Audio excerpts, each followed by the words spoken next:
Well, hey everybody, welcome back to the channel. Today we're taking a look at the ScaleTrains operator and ScaleTrains Rivet Counter Trinity 7500 high cube boxcars. They have different door configurations, and there's also some other scheme differences, and you also have the detail differences of operator and rivet counter that we'll cover in these. I've picked 7 of the variations out for you, so we'll go over each one of these quickly. We'll do some testing and wrap it up. One other note, you may hear some background noise because there's some renovations and work being done to the house that I couldn't avoid with the recording schedule with these just released, so we'll get this started right now.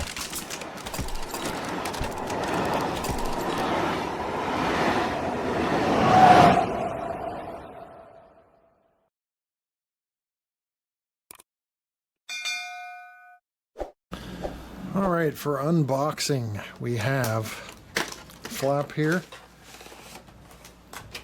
and there's extra roller bearing caps for the wheels, and ScaleTrains actually tapes these down on the ends, so just have to work that tape loose. And you have a clear clamshell that pops off on the top. Also, before we get any further, you have a product manual going over the 7500 cubic foot boxcar.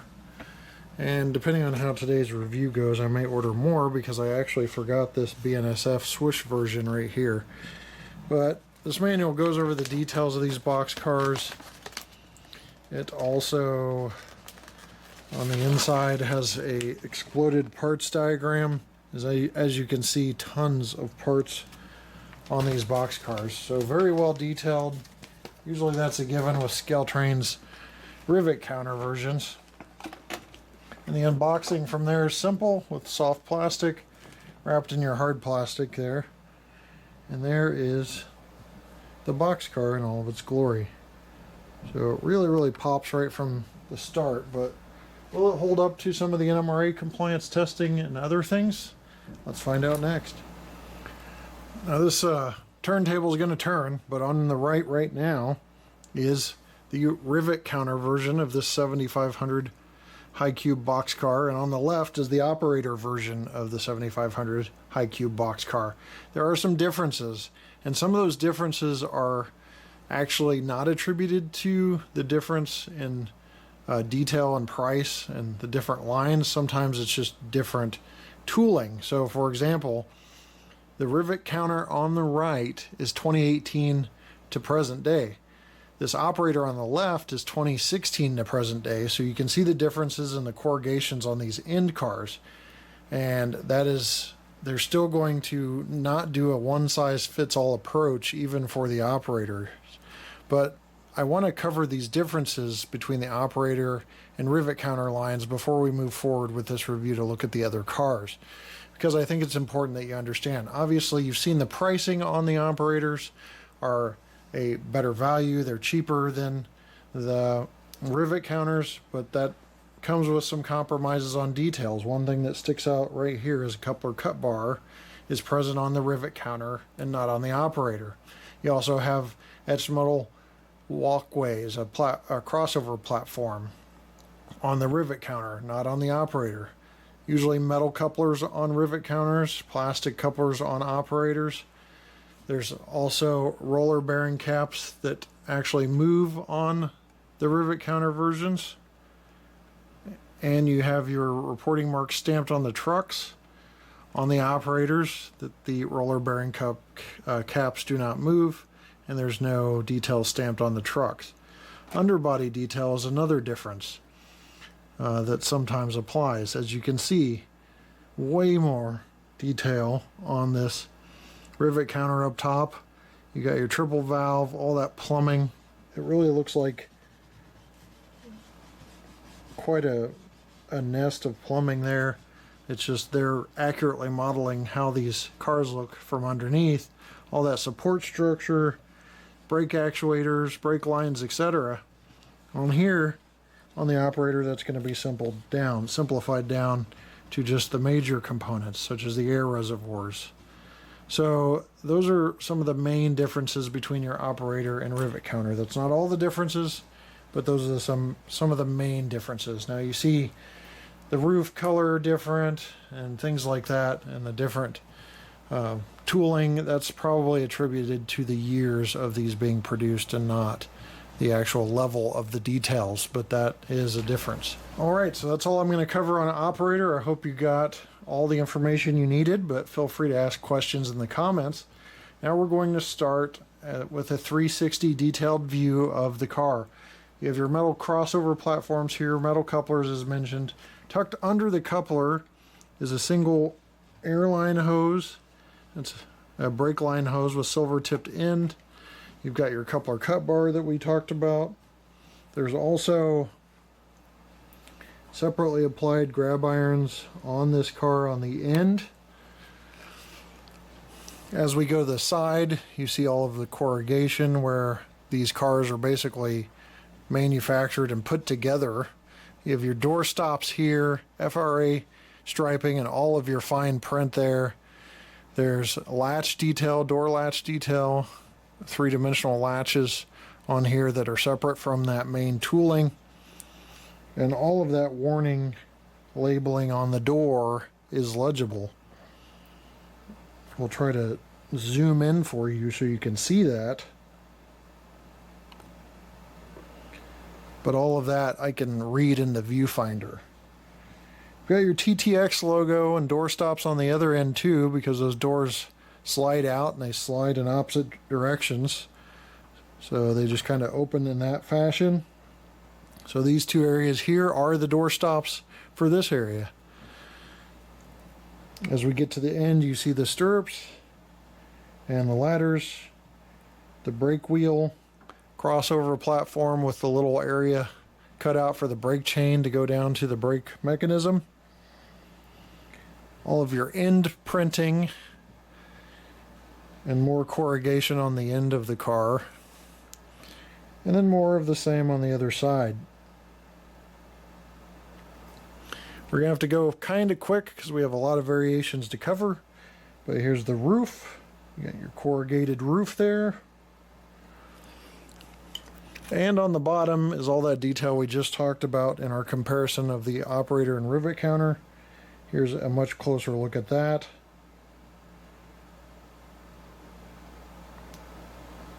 All of the supports, metal wheels.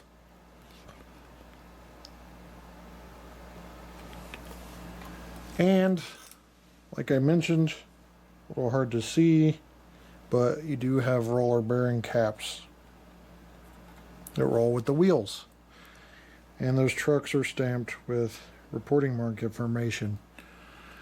So there's your Rivet Counter 360. Let's briefly go over the remaining versions. Alright, here's a quick UP version, and we're still on 8-foot plug doors. As you look at the top here, the reporting marks are really high, and that's anti-graffiti to keep the graffiti people from going crazy. But you have that really modern, very recent UP boxcar that most of us see on the rails around here. That really nice blue roller bearing cap, so you may be able to see that in motion there. And most of the other details we talked about are the same. This is a less busy scheme, so you can see some of the details popping out from the side a little better, including that door latch detail separately applied. You can also see the tracks where the doors would come out and roll along, and the door stops, of course. And everything else I think we about covered on the previous version, but wanted to show you a quick version of the car. Now, ScaleTrains is highly detailed, so sometimes you'll see different roof details. If these molds are different, these tooling are different, like I've already showed you some of the differences there. Alright, on this end you have GATX. This is actually my favorite scheme. I see these boxcars all the time around where I live, and I think it just really pops as well. So you got LRS here, which with the reporting marks, you got your load limits and weight limits there. The FRA striping we've talked about before. We're still on 8-foot plug doors, so these doors are going to be the same, but there is a difference coming up. Quick 360, that coupler cut bar really sticks out there. The yellow, it just really is more prominent and visible. But GATX, beautiful paint scheme. So I got several of these because I see them all the time. And one other note, you know, there's been different GATX boxcars released by other manufacturers, but don't get the 7,500 cubic foot boxcars confused with the 7550s, which have been released by different manufacturers. 7500s here, this is the first manufacturer to release them, to my knowledge. All right, Canadian National, quick look at this one.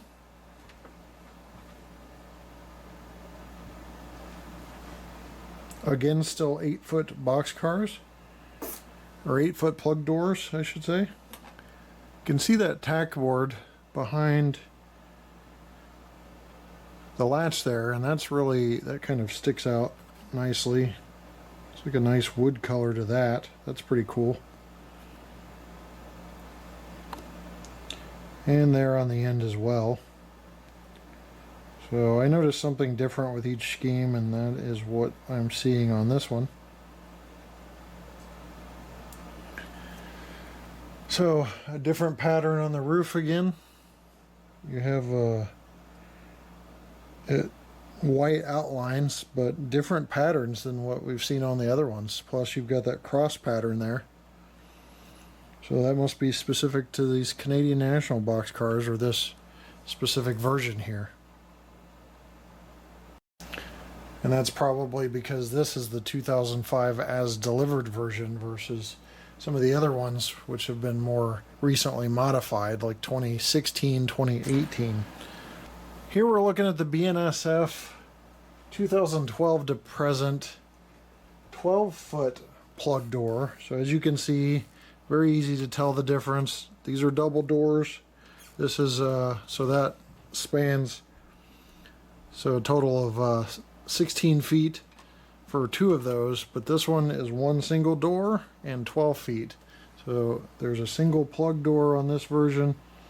Another thing to point out on this BNSF version is you have the faded ATSF logo there in the upper right corner.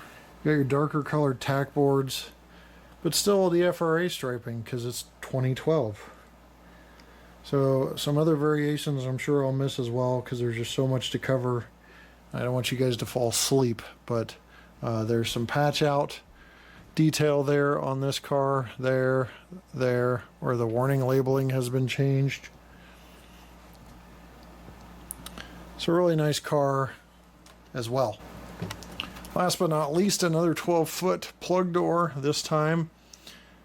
A whole repaint on the bottom. An ATW version, you've got your FRA striping.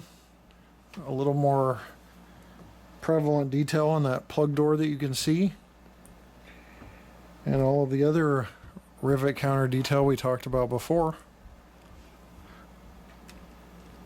A little peak underside, you still have that original color under there, as they've just kind of painted the bottom of this car to patch out some of the details.